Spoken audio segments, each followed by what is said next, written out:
रानू मौसी, मैं जरा जंगल का एक चक्कर लगा कर आती हूँ। तुम यहाँ क्या कर रहे हो? अपनी माँ के साथ अपने घर जाओ और ध्यान रखना, जब तक बारिश बंद नहीं होती घर से बाहर मत। रानू चिड़िया जंगल की राजा शेर के पास चली गई और सारी घटना बताते हुए बोली। मुझे उस भेड़िए पर शक हो रहा है।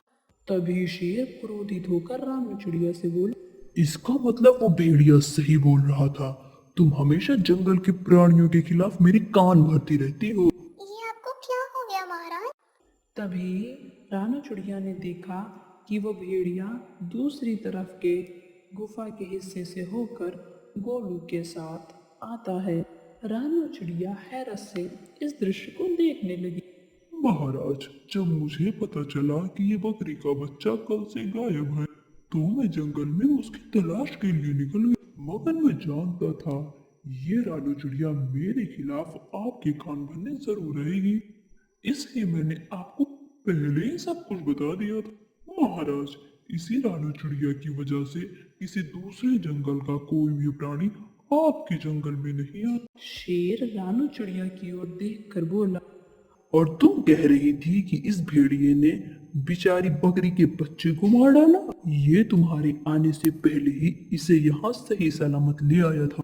तुम्हें अब सजा मिलेगी। तुम्हें अब जेल में डाल दिया जाएगा। सिपाहियों, कैद कर लो इस चिड़िया को।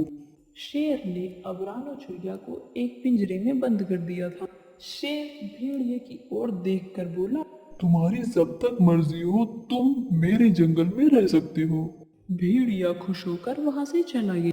इधर मोनू चिड़िया इन सारे दृश्य को देख रही थी और वो तुरंत ही मीनू मौसी के पास पहुंच गई और सारी घटना बताते हुए कहती है। कुछ कीजिए मीनू मौसी, जंगल के शेर ने हमारी मीनू चिड़िया को बंदी बना लिया है। मीनू मौसी गहरी सोच में डूबते हुए बोली।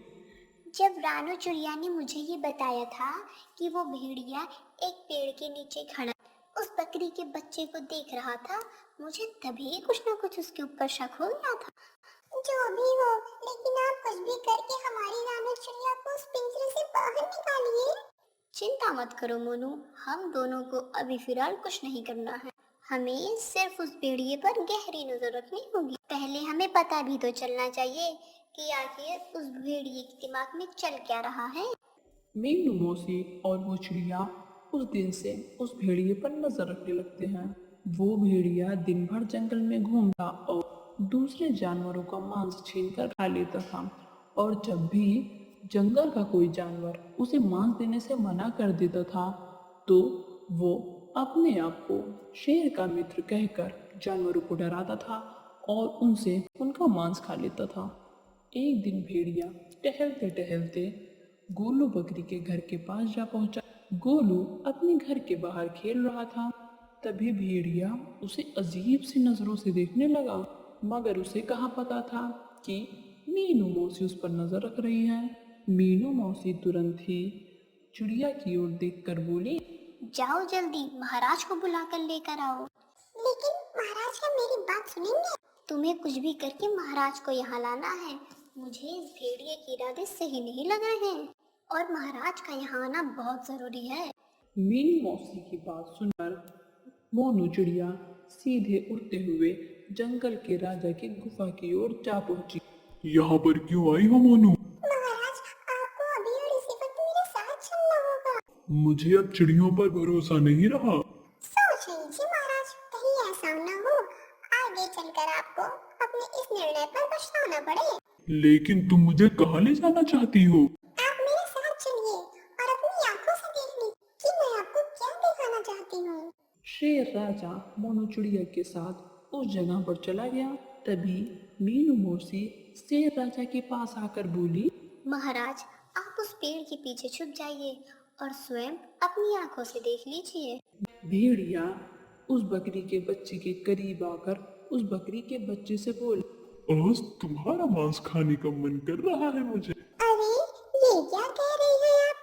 पिछली बार जब मैं खो गया था तब आप ही मुझे महाराज के पास ले गए थे और मेरी माँ के पास छोड़ कर आए थे। मूर्ख बकरी के बच्चे, वो तो मेरी सिर्फ एक चाल थी।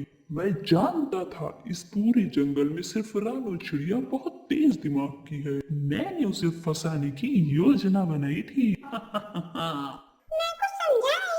जब तू सो रहा था ना, तब मैं ही तुझे अपने मुंह में दबाकर जंगल के दूसरे हिस्से में छोड़ आया था और फिर खुद ही तुझे जगाकर महाराज के पास छोड़ आया।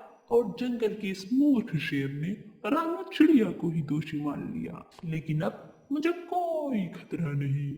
अब मैं तुझे अगर खा भी जाऊंगा तो जंगल का राजा शेर इस बात पर कभी विश्वास नहीं करेगा कि मैंने तुझे खाया है। तुझे खाने के बाद मैं जंगल में अपनी मनमानी शुरू कर दूंगा। इतना कहकर वो भेड़िया बकरी के बच्चे पर हमला करने वाला था कि तभी शेर दहाड़ता हुआ वहां पर आ गया। शेर को दहाड़ता हुआ देखकर वो भेड़िया पूरी तरह से घबरा गया। अच्छा, तो ये थी तुम्हारी चाल।